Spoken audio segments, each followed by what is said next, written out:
to-do, une bucket list, des goals, des objectifs. Peu importe comment nous les appelons, nous sommes nombreux à créer ces listes de choses que nous voulons faire, soit dans une journée, dans l'année ou dans notre vie. Depuis 4 ans, à chaque rentrée, oui, je ne suis plus étudiant, mais je suis encore calé sur le calendrier scolaire, je me pose avec moi-même et je fais un peu le point sur ce que je m'étais dit que j'allais faire dans l'année et ce que j'ai vraiment fait. En partie parce que j'ai envie de me dire que je ne passe pas ma vie à ne rien faire, mais aussi parce que cocher des trucs, moi ça m'excite. J'ai commencé à faire ces listes à peu près 1 ou 2 ans après avoir commencé à travailler, donc quand j'étais encore étudiant en alternance, parce que j'entendais du coup mes collègues, des gens autour de moi qui soit étaient beaucoup plus âgés que moi à l'époque, soit avaient l'âge que j'ai aujourd'hui, me raconter ce qu'ils faisaient de leur week-end, et quand je les entendais parler, je me disais mais bitch, no way in hell, ça ne peut pas être ma vie plus tard. J'avais l'impression de les entendre parler d'une vie mais si basique et si vide de, pas de sens, mais d'objectifs, de projets en fait tout simplement. Bien sûr, mon avis sur la question a évolué et ça, je pense que je pourrais faire une vidéo dédiée sur cette partie-là parce qu'il y a beaucoup de choses à dire. Mais selon moi, pour beaucoup de personnes, c'est un modèle de vie qui est cauchemardesque, voire à bannir. Le fait d'être passif dans sa vie, d'aller d'échéance en échéance. Donc tout ça, ça me fait aussi me demander si vous, qui regardez cette vidéo, vous avez aussi ce genre de réflexion, si vous pensez la même chose, si vous vous mettez la pression ou non par rapport à ce genre de choses. Parce que je suis curieux de voir s'il y a une autre échelle que juste mon cercle proche, c'est quelque chose qui se vérifie. Et encore aujourd'hui, quand j'en parle avec mes amis, on ne veut pas d'une vie basique, d'une vie vide de sens. On a des objectifs, alors à plus ou moins long terme, et on n'a pas le même plan d'exécution entre guillemets pour atteindre ses objectifs, c'est cocher ces choses, réaliser ses projets et ses rêves en fait. Si on en revient au sujet principal, les listes peuvent être composées d'éléments simples et précis, typiquement apprendre 200 nouveaux mots de coréen par exemple, avant de partir en Corée.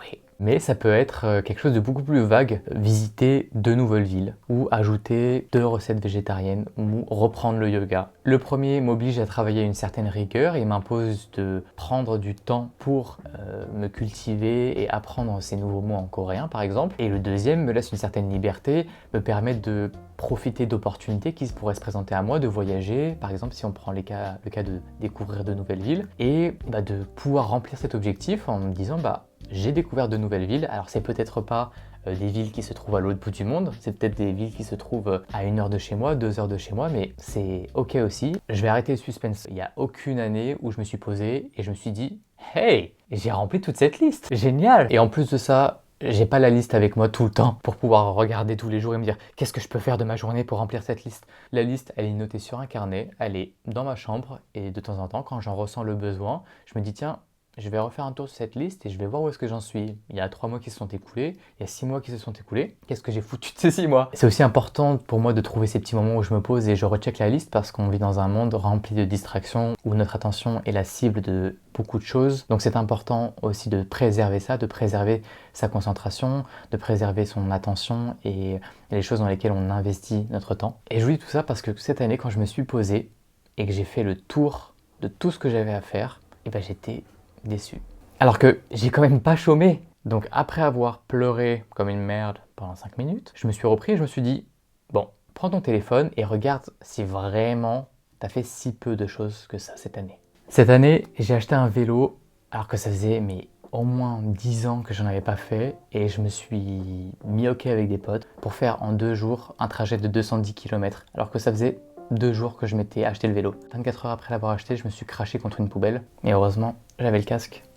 Faut mettre le casque. J'ai réussi à me trouver et à me créer une famille à Bordeaux. J'ai aménagé tout un appartement pour le rendre super accueillant et j'ai du coup accueilli tous mes amis tout l'été. J'ai fait une randonnée avec mes meilleurs amis. J'ai réussi pour la première fois à aller à la plage juste après le travail. J'ai survécu à une baïne alors que je n'avais pas de planche et ça c'est quelque chose. J'ai fait un road trip en Italie avec mes meilleurs amis. J'ai pensé être tombé amoureux et au final je me suis rendu compte que c'était pas le cas. J'ai fait un parc d'attractions pour enfants et j'ai quand même eu peur. J'ai fait ma première Gay Pride à Bordeaux. J'ai travaillé pour la première fois dans un festival, puis une deuxième fois dans un autre festival. Je suis devenu blond alors que c'était la première fois que je faisais un truc pareil à mes cheveux et j'ai adoré le résultat. J'ai vu le plus beau feu d'artifice de toute ma vie. J'ai vécu mon premier enterrement. J'ai fait du camping sauvage et je me suis fait réveiller par les flics et j'ai vu plusieurs étoiles filantes. Donc oui, clairement, il y a a plein de choses que je n'ai pas faites en 2023, mais il y a énormément d'autres choses que je n'avais pas du tout imaginé faire et qui pourtant se sont révélées être incroyables à vivre. Alors peut-être qu'après avoir compris ça, la question que je dois me poser c'est est-ce que ça me sert encore de faire des listes et est-ce que j'ai fait une liste du coup pour l'année prochaine? Oui,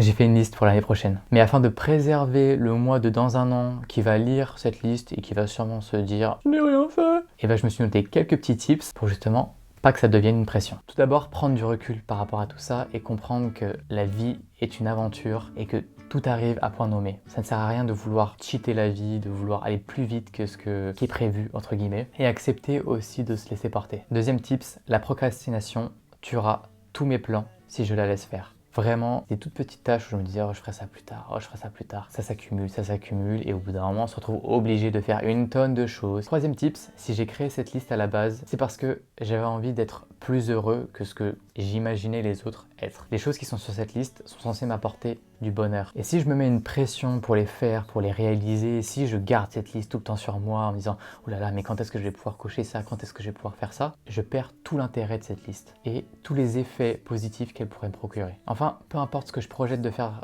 dans l'année à venir, il y a tellement d'imprévus qui vont se passer, que ça soit positif ou négatif, qu'il faut accepter de pas pouvoir tout faire et juste comprendre qu'il y a énormément d'autres choses que je vais faire et qui ne me seraient même pas venues à l'esprit d'écrire. Typiquement, je n'avais pas prévu d'avoir cette moustache. Mais oui, voilà où est-ce qu'on en est. Me voilà acteur porno et encore.